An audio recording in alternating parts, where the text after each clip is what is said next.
Hello student, all welcome to my YouTube channel গণিত শিখি। ঠিক আছে, আজকে কিন্তু আমরা মাধ্যমিক স্পেশাল সাজেশন 22 করব এবং আজকে আমরা করব সমকোণী চৌপল ও ঘনক। তার আগে তোমাদের বলছি যে এক রাজা, তার নাম হচ্ছে ঈশা খাঁ। তার মন্ত্রীদের মধ্যে সবচেয়ে বুদ্ধিমান মন্ত্রী ছিল মানসিংহ। একদিন রাজা চিন্তা করলো যে মানসিংহের বুদ্ধি কি ঠিক আগের মতো আছে না কমে গেছে, পরীক্ষা করা দরকার। একটা বুদ্ধি করলো, আমি মানসিংহকে 3টা প্রশ্ন করব। সে যদি সঠিক উত্তর দেয় তাহলে ভাববো যে তার বুদ্ধি আগের মতোই আছে। এইবার মানসিংহকে ডাকলো, মানসিংহ আসলেন, বলল তোমাকে 3টি প্রশ্নের সঠিক উত্তর দিতে হবে। যদি দিতে পারো তাহলে তোমাকে 1000 স্বর্ণ মুদ্রা দেওয়া হবে। এই কথা শুনে মানসিংহ তো খুব চিন্তায় পড়ে গেল, কি প্রশ্ন যেন কবে। মানসিংহ একটু ঘাবড়ে গেল। তখন রাজা বলল, ঠিক আছে, তোমাকে চিন্তা করতে হবে না, তোমাকে প্রথম প্রশ্ন বলছি, তুমি খুব চিন্তা করে উত্তর দেবে। এইবার মানসিংহকে রাজা প্রশ্ন করল যে বলো তো, এই শহরে কত কাক আছে? এই কথা শুনে মানসিংহ তো খুবই ঘাবড়ে গেল। সে ঠিক হচ্ছে কী বলবে, এই শহরে কত কাক আছে, সে খুব চিন্তায় পড়ে গেল। হ্যাঁ, ভেবে চিন্তে সে উত্তর দিল যে রাজামশাই, এই শহরে 9999টি কাক আছে।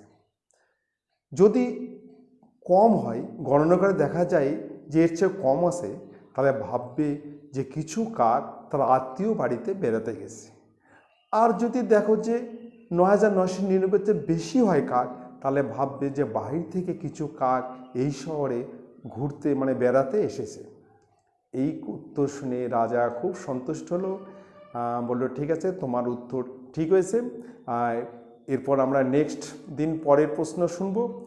তার আগে আমাদের অঙ্ক করতে হবে, আর মাধ্যমিক বেশি দিন সময় নেই, হাতে গোনা মাত্র কয়েকদিন। ঠিক আছে, প্রথম অঙ্ক দেখো। একটি সমকোণী চৌপলের দৈর্ঘ্য প্রস্থ উচ্চতার সমষ্টি 20 মিটার। একটি সমকোণী চৌপলের দৈর্ঘ্য প্রস্থ উচ্চতার সমষ্টি 20 মিটার এবং সমগ্র তলের ক্ষেত্রফল 144 বর্গমিটার হলে কর্ণের দৈর্ঘ্য কত? সমকোণী চৌপলের কর্ণের দৈর্ঘ্য কত বের করতে হবে। এবার হচ্ছে কর্ণের দৈর্ঘ্য ফর্মুলা হচ্ছে রুটের মধ্যে দৈর্ঘ্য স্কোয়ার প্লাস প্রস্থ স্কোয়ার প্লাস উচ্চতা স্কোয়ার। আর সমগ্র তলের ক্ষেত্রফল 2 লিখে ব্র্যাকেটের মধ্যে দৈর্ঘ্য গুণ প্রস্থ প্লাস প্রস্থ গুণ উচ্চতা প্লাস উচ্চতা গুণন দৈর্ঘ্য। ঠিক আছে, তাহলে এখানে কিন্তু সমষ্টি দেওয়া আছে, দৈর্ঘ্য প্রস্থ উচ্চতার সমষ্টি আছে 20 মিটার, আর সমগ্র তলের ক্ষেত্রফল দেওয়া আছে 144 বর্গমিটার। বলছে কর্ণের দৈর্ঘ্য কত? আমরা কিন্তু প্রথমে দৈর্ঘ্য প্রস্থ উচ্চতা ধরে নেব। দেখো ধরছি, লিখব ধরি দৈর্ঘ্য ইকুয়াল টু এ মিটার। দৈর্ঘ্য আমি ধরে নিলাম এ মিটার। ধরি প্রস্থ ইকুয়াল টু বি মিটার, আর ধরি উচ্চতা ইকুয়াল টু সি মিটার। ঠিক আছে, আমি ধরে নিলাম দৈর্ঘ্য হচ্ছে এ মিটার, প্রস্থ হচ্ছে বি মিটার, আর উচ্চতা হচ্ছে C metre.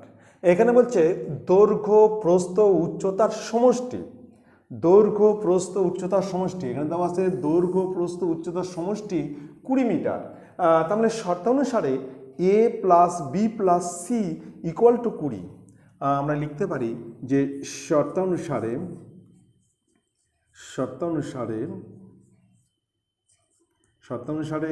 A plus B plus C equal to 20।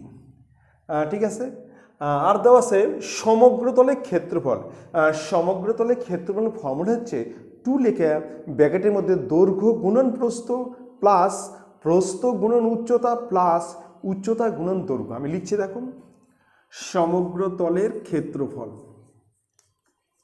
সমগ্রতলের ক্ষেত্রফল, সমগ্রতলের ক্ষেত্রফল ইকুয়াল টু 2 লিখে ব্র্যাকেটের মধ্যে দৈর্ঘ্য গুণন প্রস্থ প্লাস প্রস্থ গুণন উচ্চতা প্লাস উচ্চতা গুণন দৈর্ঘ্য, পাশে হচ্ছে বর্গ একক।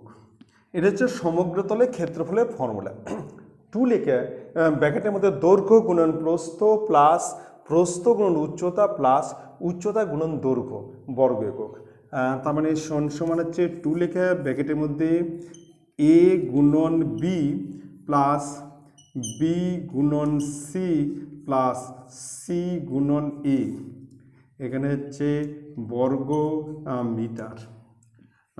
সমান 2 ব্র্যাকেট হচ্ছে A B plus BC plus CA এত বর্গ মিটার। ঠিক আছে, বলছে কর্ণের দৈর্ঘ্য কত? কর্ণের দৈর্ঘ্য লিখব কর্ণের দৈর্ঘ্য, কর্ণের দৈর্ঘ্য ইকুয়াল টু রুটের মধ্যে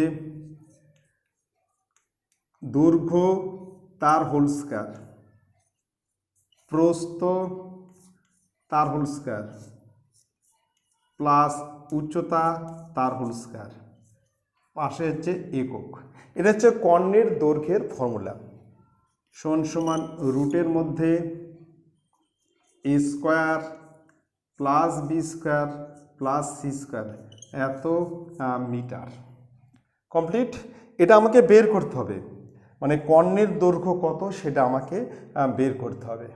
ঠিক আছে, তাহলে আমরা লিখবো এখানে যে রুটের মধ্যে A square plus B square plus C square equal to কত, এটা আমাকে বের করতে হবে কর্ণের দৈর্ঘ্য। এখানে একটা যে দেওয়া আছে A plus B plus C equal to 20, তাহলে আমরা এখানে লিখতে পারি যে A plus B plus C equal to দেওয়া আছে কত, 20। এইবার আমরা উভয় পক্ষে বর্গ করব, উভয় পক্ষে বর্গ। A plus B plus C এইদিকেও হোল স্কয়ার 20, এইদিকেও হোল স্কয়ার, মানে উভয় পক্ষে বর্গ, উভয় পক্ষে বর্গ, উভয় পক্ষে বর্গ করছে। এইবার কিন্তু এটা A plus B plus C তার হোল স্কয়ারের ফর্মুলায় পড়বে। এটা সমান হচ্ছে A square plus B square plus C square plus 2 ব্র্যাকেটের মধ্যে A B plus BC plus C A. এর ফর্মুলা সমান কী হবে? এটা হবে A square plus B square plus C square plus 2 লেখা ব্র্যাকেটে A B plus BC plus C A, এটা ইকুয়াল টু 400। ঠিক আছে, কমপ্লিট। এবার একটা লক্ষ্য করো, এখানে কিন্তু সমগ্রতলের ক্ষেত্রফল, সমগ্রতলের ক্ষেত্রফল দেওয়া আছে 144, মানে 2 লেখে A B plus BC plus C A, এখানে দেওয়া আছে 2 লেখে ব্র্যাকেটে A B plus BC plus C A, এটার সমান দেওয়া আছে 144 দেওয়া আছে। তাহলে এর মান আমরা বসা দেবো, এখানে থাকবে হচ্ছে A square plus B square plus C square plus 144 equal to 400, equal to 400। এবার আমরা এটাকে ওপার করে দেবো, তাহলে এবারে থাকবে হচ্ছে A square B square plus C square equal to 400 minus 144, minus 144, বা তাহলে A square plus B square plus C square equal to, বাদ দিলে 4 × 6 হাতে 1 5 256 ঠিক আছে। এবার আমরা যদি এটাকে বর্গমূল করি, রুটের মধ্যে দিই B square plus C square equal to 256, ঠিক আছে। অতএব রুটের মধ্যে A square plus B square plus C square equal to 16। তাহলে কর্ণের দৈর্ঘ্য কত হবে? কর্ণের দৈর্ঘ্য ইকুয়াল টু 16 মিটার। এটা হচ্ছে অ্যান্সার। তাহলে কর্ণের দৈর্ঘ্য হচ্ছে 16 মিটার হবে। ঠিক আছে। তাহলে এখানে আমার দেওয়া আছে A plus B plus C মানে বাহুগুলি দৈর্ঘ্য প্রস্থ উচ্চতার সমষ্টি আছে 20, আর দেওয়া আছে হচ্ছে সমগ্রতলে ক্ষেত্রফল মানে 2 লেখা ব্র্যাকেটের মধ্যে A B plus BC plus C A দেওয়া আছে 144। আমরা এখান থেকে A plus B plus C 20 উভয় পক্ষে বর্গ করলাম। এবার A plus B plus C whole square মানে হচ্ছে A square plus B square C square plus 2 common নিয়ে ব্র্যাকেটে A B plus BC plus C A এটি ইকুয়াল টু 400। এবার এর মান আমরা বসালাম 144, এর মান হচ্ছে 144 বসিয়ে দিলাম। তাহলে আমরা এখান থেকে square plus B square plus C square গেলে পাই গেলাম 256। এবার উভয় পক্ষে বর্গমূল করলাম, বর্গমূল রুট করলাম। তাহলে এটা বর্গমূল করলে 256 বর্গমূল, তাহলে 16। তাহলে আমরা এখান থেকে পেয়ে গেলাম কর্ণের দৈর্ঘ্য 16 মিটার। খুব ইম্পর্টেন্ট অঙ্ক, খুব ভালো করে দেখবে। নেক্সট অঙ্ক, নেক্সট 2 নম্বর, খুব ইম্পর্টেন্ট অঙ্ক, খুব ভালো করে দেখবে। প্রশ্ন আছে একটি সমকোণী চৌপটের দৈর্ঘ্য উচ্চতার 3 গুণ, দৈর্ঘ্য উচ্চতার 3 গুণ এবং প্রস্থ উচ্চতার 2 গুণ। দৈর্ঘ্য হচ্ছে উচ্চতার 3 গুণ আর প্রস্থ হচ্ছে উচ্চতার দ্বিগুণ হলে চৌপলটির আয়তন 2 গুণ। চৌপলটির আয়তন 48 ঘনমিটার হলে তার দৈর্ঘ্য কত? চৌপলটির আয়তন দেওয়া আছে 48 ঘনমিটার হলে তার দৈর্ঘ্য কত? হচ্ছে দৈর্ঘ্য হচ্ছে উচ্চতার 3 গুণ, দৈর্ঘ্য হচ্ছে উচ্চতার 3 গুণ আর প্রস্থ হচ্ছে উচ্চতার দ্বিগুণ। ঠিক আছে। দৈর্ঘ্য উচ্চতার 3 গুণ আর প্রস্থ হচ্ছে উচ্চতার দ্বিগুণ। তাহলে আমরা ধরি দৈর্ঘ্য ইকুয়াল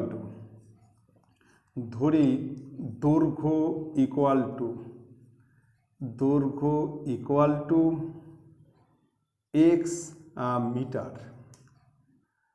ধরি উচ্চতা ইকুয়াল টু তাহলে x/6 মিটার। ঠিক আছে। উচ্চতা হচ্ছে দৈর্ঘ্য হচ্ছে উচ্চতার 3 গুণ, তাহলে x/3 মিটার। ধরি প্রস্থ ইকুয়াল টু বলছে উচ্চতার, প্রস্থ হচ্ছে কি উচ্চতার দ্বিগুণ, প্রস্থ হচ্ছে উচ্চতার 2 গুণ, তাহলে x/3 গুণন 2 সমান 2x/3 মিটার। প্রস্থ হচ্ছে উচ্চতার দ্বিগুণ, উচ্চতাকে 2 দিয়ে গুণ করলে আমরা পাবো হচ্ছে প্রস্থ। অতএব আয়তন equal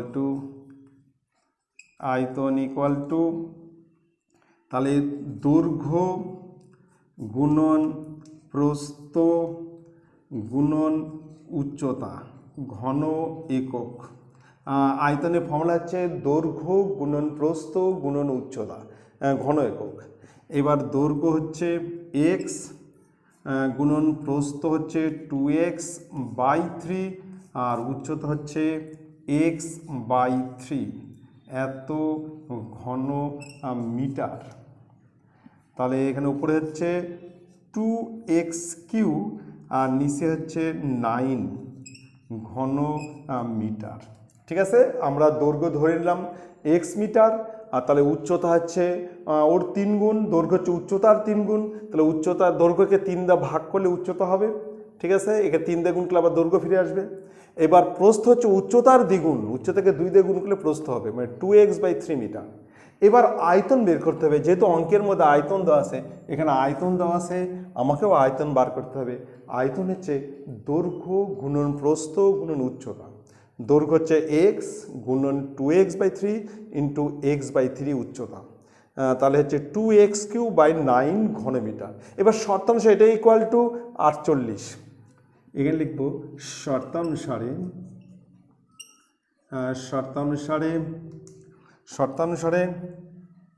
2x³ by 9 equal to 48 বা x³ ইকুয়াল টু 48 গুণন 9 তার নিচে 2, 48 গুণন 9 তার নিচে 2, তাহলে x³ ইকুয়াল টু কাটলে 24, এখানে কাটলে হবে 24। এবার আমরা 24কে ভাঙলে হবে 2 ইন্টু 2 ইন্টু 2 ইন্টু 3, আর 9কে হচ্ছে 3 ইন্টু 3। আমরা যদি 24কে ভাঙি 3টা 2 আর একটা 3 হবে, 2 ইন্টু 2 ইন্টু 3, আর 3 আসতে 24, আর 9কে হচ্ছে 2টা 3। তাহলে আমরা লিখতে পারি x তার হচ্ছে হোল কিউব, আর এখানে হচ্ছে 2 গুণন 3 তার হচ্ছে হোল কিউব, অতএব x ইকুয়াল টু 6। তাহলে আমরা পেয়ে গেলাম x এর মান পেয়ে গেলাম 6। এখানে 2টা 2, 3টা 2 আছে, একটা 2 আর একটা তার কিউব। তাহলে দৈর্ঘ্য ইকুয়াল টু, অতএব দৈর্ঘ্য ইকুয়াল টু 6 মিটার। এটা হচ্ছে অ্যান্সার। তাহলে আমাকে এখান থেকে দৈর্ঘ্য বার করতে হবে। তাহলে আমরা প্রথমে হচ্ছে দৈর্ঘ্য ধরে নিচ্ছি এক্স, আর উচ্চতা, যেহেতু দৈর্ঘ্য উচ্চতার 3 গুণ, তাহলে আমরা দৈর্ঘ্যকে 3 দিয়ে ভাগ করলে আমরা পাই উচ্চতা। আমরা দৈর্ঘ্যকে 3 দিয়ে ভাগ করলাম, তাহলে পেলাম হচ্ছে উচ্চতা। ঠিক আছে, এবার উচ্চতাকে আবার 2 দিয়ে গুণ করলে পাবো হচ্ছে প্রস্থ। এই উচ্চতাকে 2 দিয়ে গুণ করছি প্রস্থ। এইবার আমরা আয়তন বার করছি, সেটা হচ্ছে দৈর্ঘ্য গুণন প্রস্থ উচ্চতা, মানে এক্স গুণন x/3 গুণন 2x/3 গুণ করলে 2x³ বাই 9, 17, এটা ইকুয়াল টু 48। এখান থেকে আমরা এক্স পাই গেলাম 6। তাহলে দৈর্ঘ্য হচ্ছে 6 মিটার। ঠিক আছে, এবার নেক্সট অঙ্ক আসতেছি। নেক্সট 3 নম্বর বলছে ঘনকাকৃতি একটি সম্পূর্ণ জলপূর্ণ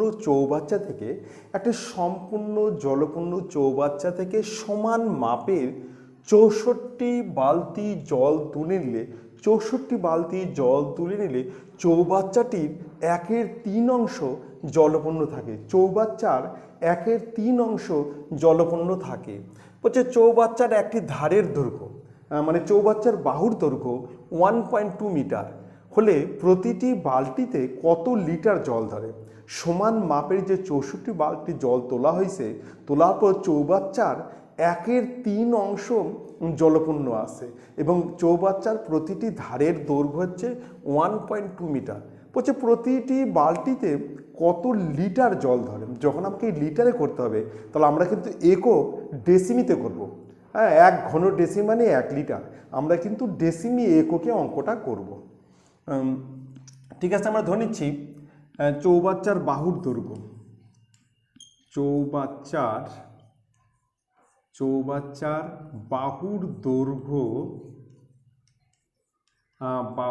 দৈর্ঘ্য ইকুয়াল টু 1.2 মিটার সমান 12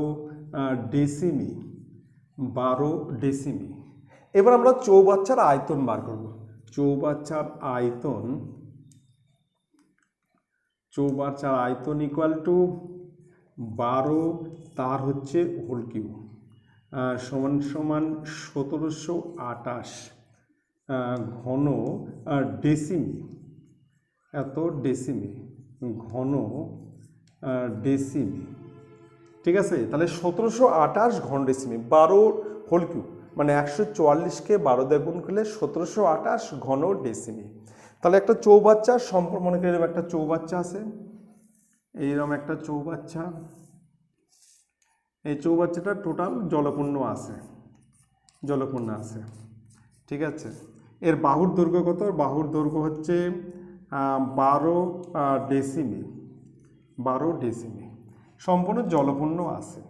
এবার যখন আমরা 64 বালতি জল তুললাম, তখন চৌবাচ্চার 1/3 অংশ, মানে এই চৌবাচ্চাটার 1/3 অংশ জলপূর্ণ, মানে এইটুক জল আছে, 1/3 অংশ জল আছে। তাহলে আমার জলটা তোলা হয়েছে, এতখানি জল তোলা হয়েছে। ঠিক আছে, আমরা লিখবো চৌবাচ্চার 1/3 অংশ ইকুয়াল টু, লিখবো চৌবাচ্চার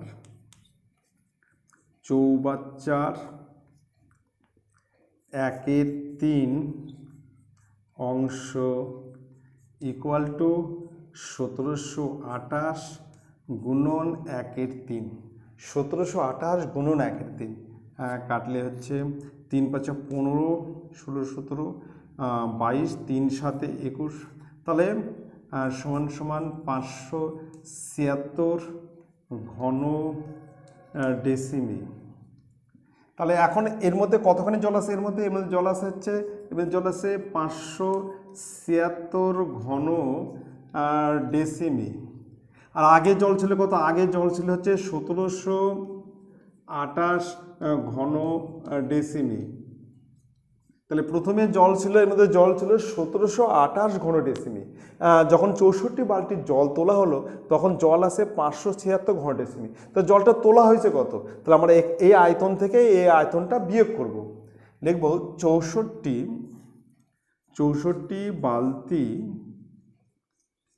বালতি দিয়ে জল তোলা হয়েছে ইকুয়াল টু, তাহলে 1728 মাইনাস 576 এত ঘন ডেসিমি, তাহলে বিয়োগ করলে 6 × 8 হবে 2, আর 7 আছে কত? 12 হবে, 5 হাতে 1, 6 × 7 হবে 1, 1152 ঘন ডেসিমি। তাহলে আমার জল তোলা হয়েছে, তাহলে এই যে ফাঁকা জায়গা আছে এখানে 1152 ঘন ডেসিমি জল ছিল। টোটাল জল আছে 1728 ঘন ডেসিমি। এখন জল আছে মানে 64 বালতি জল তোলার পরে জল আছে 576 ঘন ডেসিমি। তো জলটা তোলা হয়েছে কত? এই যে ফাঁকা জায়গায় কতখানি জল ছিল? সেটা হচ্ছে 1152 ঘন ডেসিমি। 64 বালতি দিয়ে কিন্তু এই 1152 ঘন ডেসিমি জল তোলা হয়েছে। তাহলে প্রতিটি বালতিতে কত জল ধরে? এটাকে আমরা 64 দিয়ে ভাগ করব। লিখব প্রতিটি, এখানে লিখব প্রতিটি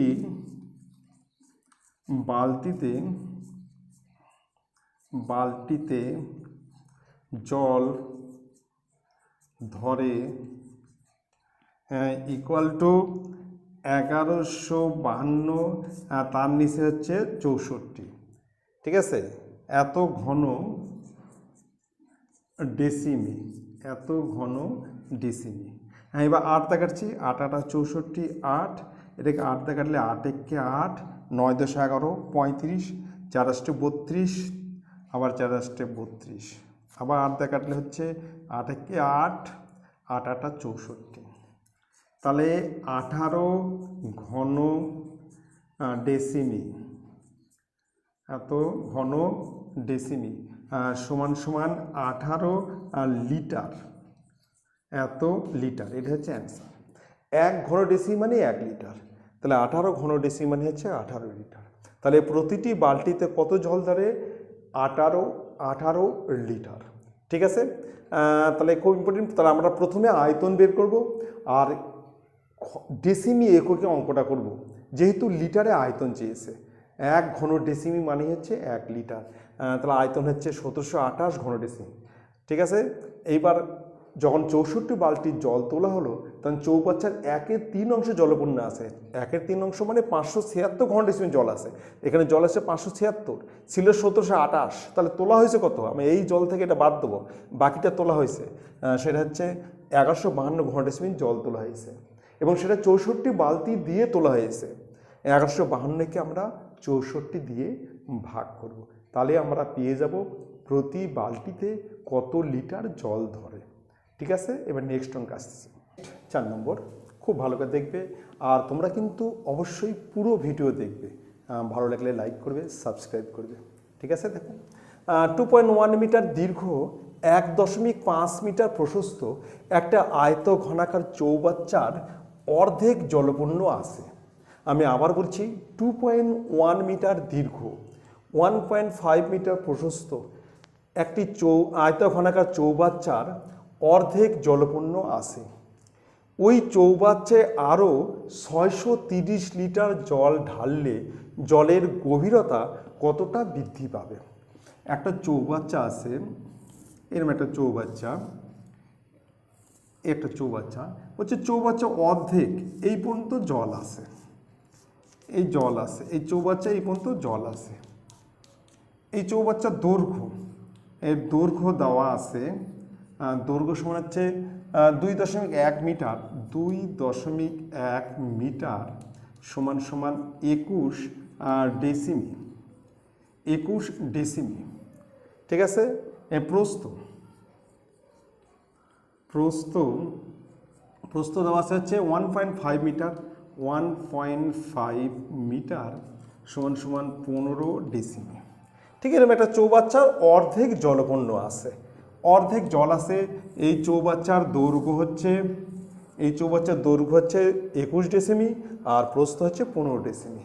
এই চৌবাচ্চার মধ্যে 630 লিটার জল ঢাললে, যখন তুমি জল ঢাললে তখন এখানে লেভেল উঠে গেল, এখান থেকে লেভেল এখানে উঠে গেল, এই 630 লিটার। এই যে উঠলো, এই উচ্চতাটা আমি ধরে নিচ্ছি,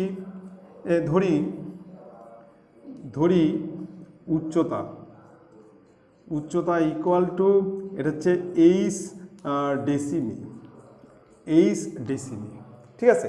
এইবার এই জলের আয়তন, এইটুক জলের আয়তন আর 630 সমান হবে, মানে এই 630 লিটার জল ঢালার জন্য জলের লেভেল হচ্ছে এখান থেকে এখানে উঠে গেল, জলের লেভেল এখান থেকে এখানে উঠে গেল, সেটা হচ্ছে 630 লিটার জল ঢালার জন্য।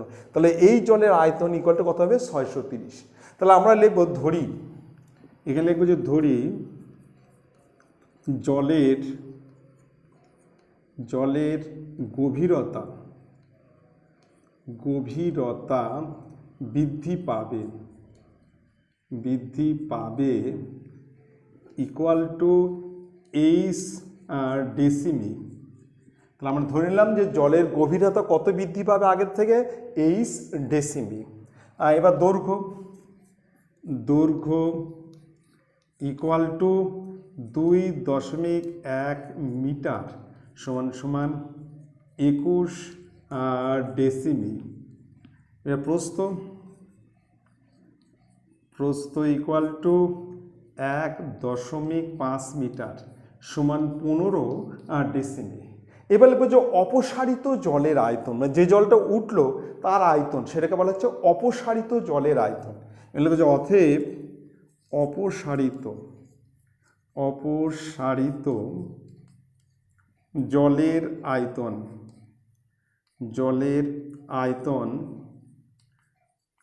আয়তন ইকুয়াল টু, অবশ্যই জল আয়তন ইকুয়াল টু, তাহলে এখানে আমরা করবো হচ্ছে প্রথমে হচ্ছে 21 গুণন 15 গুণন 8 ঘন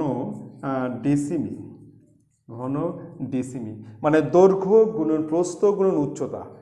আয়তন হচ্ছে সমগ্র চৌকোলা আয়তন হচ্ছে দৈর্ঘ্য গুণন প্রস্থ গুণন উচ্চতা। এবার শর্তানুসারে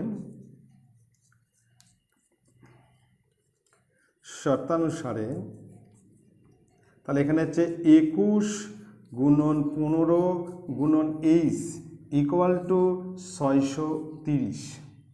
এখান থেকে 8 ইকুয়াল টু 630, তার নিচে হচ্ছে 21 গুণন 15। এবার যদি আমরা 21 দিয়ে কাটি তাহলে এখানে হবে 30, 15 দিয়ে কাটলে 2 সমান সমান 2। তাহলে আমরা লিখব জলের গভীরতা বৃদ্ধি পেবে 2 ডেসিমি। আমরা অ্যান্সার লিখব যে জলের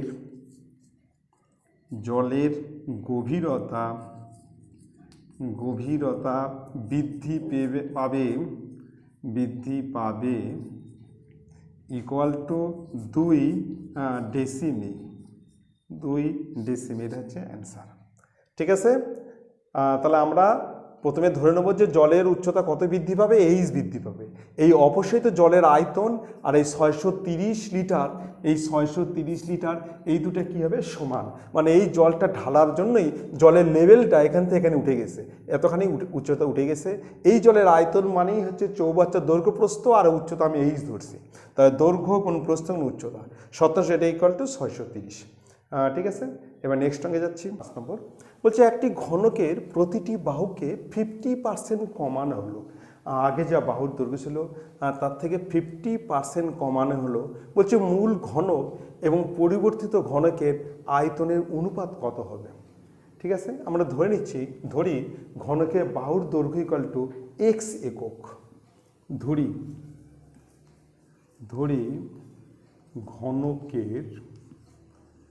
ঘনকের বাহুর দৈর্ঘ্য ইকুয়াল টু এক্স একক। আমরা ধরে নিলাম যে ঘনকের বাহুর দৈর্ঘ্য এক্স একক। এবার আমরা আয়তন বার করব। ঘনকের আয়তনের ফর্মুলা বাহু তার হোল কিউ। তাহলে অতএব ঘনকের আয়তন ইকুয়াল টু এক্স তার হচ্ছে হোল কিউ ঘন একক সমান এক্স কিউ ঘন একক। ঠিক আছে, এইবার হচ্ছে 50% কমানো হলো। যদি 50% কমায় তাহলে থাকবে আরও 50%। তাহলে বাহুর দৈর্ঘ্য যদি 50% কমানো হয়, মানে এক্স থেকে 50% কমানো হয়, থাকবে x/2 একক। আমরা দেখব 50% কমলে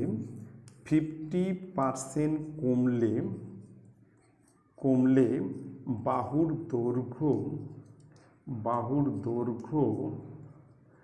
দৈর্ঘ্য ইকুয়াল টু x/2 একক। আগে ছিল এক্স, সেখান থেকে x/2 কমানো হয়েছে, তাহলে থাকবে আরও x/2, মানে 100 মধ্যে 50 কমালে থাকবে 50, তাহলে x/2 একক। এবার আয়তন, অতএব আয়তন ইকুয়াল টু x/2 তার হচ্ছে হোল কিউ এত ঘন একক সমান x/8 ঘন একক। ঠিক আছে, এইবার আমরা সেই মূল ঘনক এবং পরিবর্তিত ঘনকের আয়তনের অনুপাত করব। লিখব মূল ঘনক, এখানে করছি মূল ঘনক ইস টু পরিবর্তিত ঘনক। মূল ঘনক ইস টু পরিবর্তিত ঘনক। মূল ঘনক হচ্ছে x Q is to x/8। তাহলে আমরা এখানে মূল ঘনক আর পরিবর্তিত ঘনকের আয়তনের অনুপাত করব। মূল ঘনকের আয়তন হচ্ছে x3 আর পরিবর্তিত ঘনকের আয়তন হচ্ছে x3/8। আমরা x3 তুলে দিচ্ছি, তাহলে এখানে 1:1:8। এইবার আমরা যদি ভগ্নাংশ অনুপাত থাকে তাহলে হরের লসগু দ্বারা আমরা গুণ করব। এখানে হরের লসগু হচ্ছে 8, তাহলে আমরা 1কে 8 দ্বারা গুণ করব, ইস টু 1-এর 8কেও আমরা 8 দ্বারা গুণ করব। যখন ভগ্নাংশ অনুপাত থাকবে তখন হরের যা লসগু হবে সেই লসগু দ্বারা আমরা গুণ করব। এটাকে আমরা 8 দ্বারা গুণ করব, এখানেও 8 দ্বারা গুণ করব। তো এটাকে 8 দ্বারা গুণ করলে 8 ইস টু, এটা কেটে গেলে 1, তাহলে 8:1, এটাই হচ্ছে অ্যান্সার হচ্ছে 8:1। ঠিক আছে, এবার আমি নেক্সট 6 নম্বর প্রশ্ন আছে, একটি আয়তঘনের তল সংখ্যা x, আয়তঘনের তল সংখ্যা x, ধার সংখ্যা y, শীর্ষবিন্দুর সংখ্যা হচ্ছে z এবং কর্ণের সংখ্যা p হলে হচ্ছে x - y + z + p এর মান কত? তাহলে এখানে হচ্ছে তল সংখ্যা হচ্ছে x, আয়তঘনের তল সংখ্যা কত সেটা দেখতে হবে। আমরা প্রথমে লিখব যে তল সংখ্যা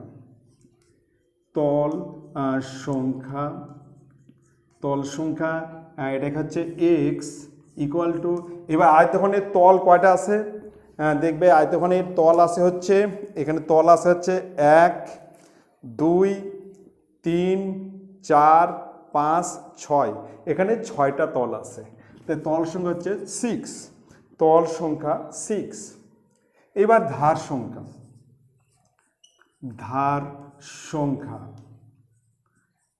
সংখ্যা ব্র্যাকেট হচ্ছে y। এবার ধার দেখতে হবে কয়টা ধার আছে, এখানে ধার আছে 4টা, 1 2 3 4, আবার এইদিকেও 4টা, 1 2 3 4, 8টা হলো, এইদিকে একটা আছে 9টা, 10টা, 11টা, 12টা, তাহলে ধার সংখ্যা হচ্ছে 12, ধার সংখ্যা 12। এবার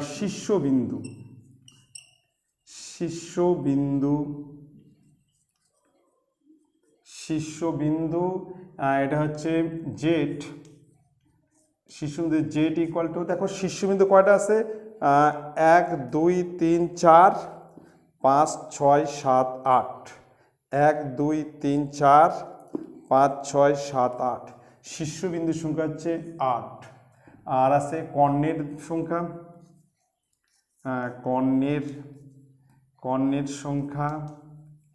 কর্ণের সংখ্যা ইকুয়াল টু 4, কর্ণ আছে 4টা, ঠিক আছে, এই 4টা এইদিকে আছে, 4টা এদিক থেকে এখানে একটা, দুটা এদিক 3টা, এদিক থেকে একটা 4টা। এবার আমার মান আছে হচ্ছে X minus Y plus Z plus P.